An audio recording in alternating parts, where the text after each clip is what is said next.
नमस्ते बच्चों। आज हम पाठ 10 पढ़ने वाले हैं, परोपकारी आंद्रे। पहले भाग में आप पाठ का वीडियो देखें। दूसरे भाग में मैं आपको पाठ में आए कठिन शब्दों के अर्थ बताकर पाठ का सार समझाऊंगी। चलिए पहले वीडियो देखते हैं। परोपकारी आंद्रे। यह पाठ एक प्रसिद्ध चिकित्सा शास्त्री आंद्रे विसेलियस के विषय में है। बचपन से ही आंद्रे की रुचि चिकित्सा विज्ञान में थी। वह मनुष्य के शरीर की भीतरी बनावट का अध्ययन करते रहते थे। कब्रिस्तान में जाकर मानव शरीर की चीर-फाड़ करके उसका अध्ययन करना चाहते थे। धर्म गुरुओं से इसकी अनुमति न मिलने पर आंद्रे ने क्या क्या परेशानियां झेलीं और अपने अध्ययन कार्य में कितने सफल हुए, यह इस पाठ से जानते हैं। अंधेरी रात थी। कब्रिस्तान में चारों तरफ सन्नाटा था। आधी रात के समय दो लोगों ने कब्रिस्तान में प्रवेश किया। वे एक कब्र के पास आए। उस कब्र में आज ही एक मुर्दा दफनाया गया था। दोनों ने मिलकर कब्र की मिट्टी हटाई। फिर एक व्यक्ति वहां पहरा देने लगा। दूसरे व्यक्ति ने झोले से एक मोमबत्ती, माचिस और कुछ औजार निकाले। मोमबत्ती जलाकर वह व्यक्ति मुर्दे की चीर-फाड़ करने लगा। बीच बीच में वह अपनी नोटबुक में कुछ लिखता भी जा रहा था। जैसे ही रात बीतने को हुई, उसने काम बंद किया। कब्र पर फिर से मिट्टी डाल दी और दोनों कब्रिस्तान से बाहर आ गए। वे दोनों लोग कोई जादूगर या तांत्रिक नहीं थे, न ही वे मुर्दे जगाने वाले कोई फकीर या अघोरी थे। मुर्दे की चीर-फाड़ करने वाला व्यक्ति एक डॉक्टर था। उसका नाम था आंद्रे विसेलियस और उसके साथ था उसका दोस्त लुइस।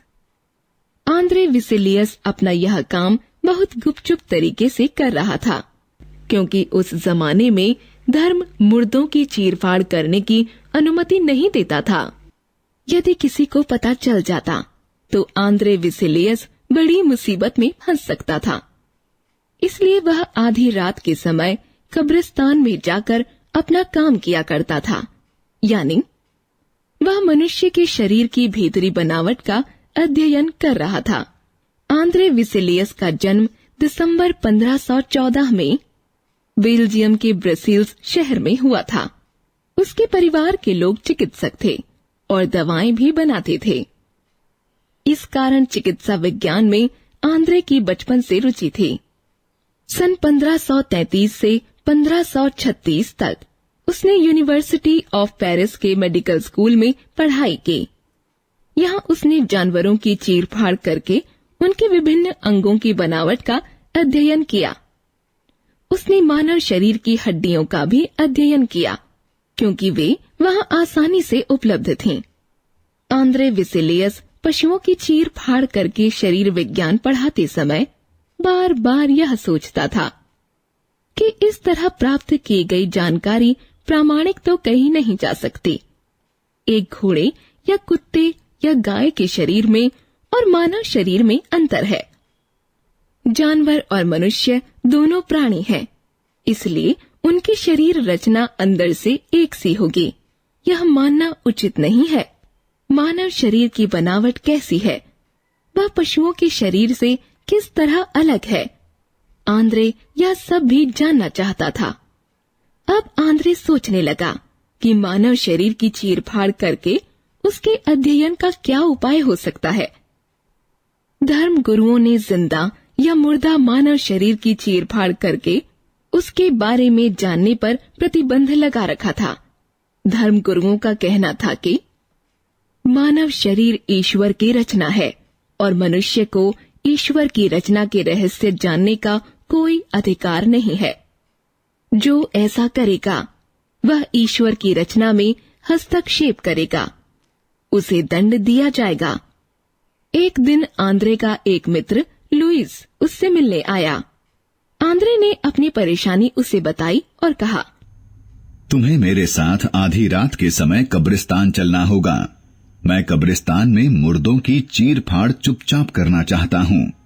इस पर लुइस ने हंसकर कहा, मान लो कोई मुर्दा ही जिंदा हो जाए।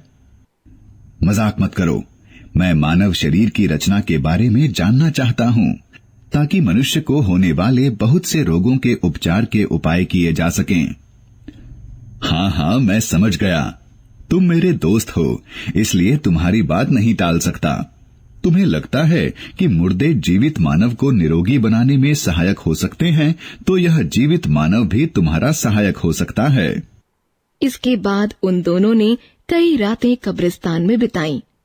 रात में वे अपना काम करते और दिन भर नोट्स बनाते। इस तरह विसेलियस ने मानव शरीर की संरचना पर अद्भुत और प्रामाणिक जानकारी एकत्र करके फेब्रिका नाम की पुस्तक लिखी। अब आंद्रे विसेलियस की परीक्षा की घड़ी आई। उसने डॉक्टरों, वैज्ञानिकों और विद्वानों की एक सभा आयोजित की। सभा को संबोधित करते हुए विसेलियस ने कहा, मैं आज आपसे एक नई बात कहने जा रहा हूँ। मेरी प्रार्थना है कि आप उसे ध्यान से सुनें। मैं यह कहना चाहता हूँ कि शरीर विज्ञान संबंधी हमारा ज्ञान अधूरा है। लोग चिल्लाने लगे। उन्होंने पूछा, तुम्हारे पास क्या प्रमाण है? विसेलियस इस प्रश्न का उत्तर देने में असमर्थ था, क्योंकि तब उसे बताना पड़ता कि वह जानकारी उसने कैसे एकत्र की है। यह बताते ही धर्म गुरु उसे मृत्यु दंड दे सकते थे। विसेलियस ने कहा, यदि खोज करने का मौका मिले तो मैं प्रमाण दे सकूंगा। किंतु लोगों ने उसकी कोई बात नहीं सुनी। गुस्से से उस पर जूते चप्पलें फेंकने लगे। विसेलियस बड़ी मुश्किल से उस सभा से बचकर निकल सका। आंद्रे विसेलियस की मृत्यु के 200 साल बाद जब लोगों की सोच बदली और मुर्दों की चीर-फाड़ की अनुमति मिलने लगी, तो उसकी किताब फेब्रिका को पढ़ा गया। तब चिकित्सा विज्ञान से जुड़े लोगों ने पाया कि उसने जो कुछ लिखा था वह सच है। आज तक सर्जरी और चिकित्सा विज्ञान के क्षेत्र में फेब्रिका एक महत्वपूर्ण पुस्तक मानी जाती है। लेकिन दुख की बात तो यही है कि विसेलियस को इस महान कार्य का यश उसकी मृत्यु के 200 साल बाद मिला। अपने जीवन काल में तो उसे केवल कांटों भरी राह ही मिल सकी थी। लेखक हरि कृष्ण देवसरे।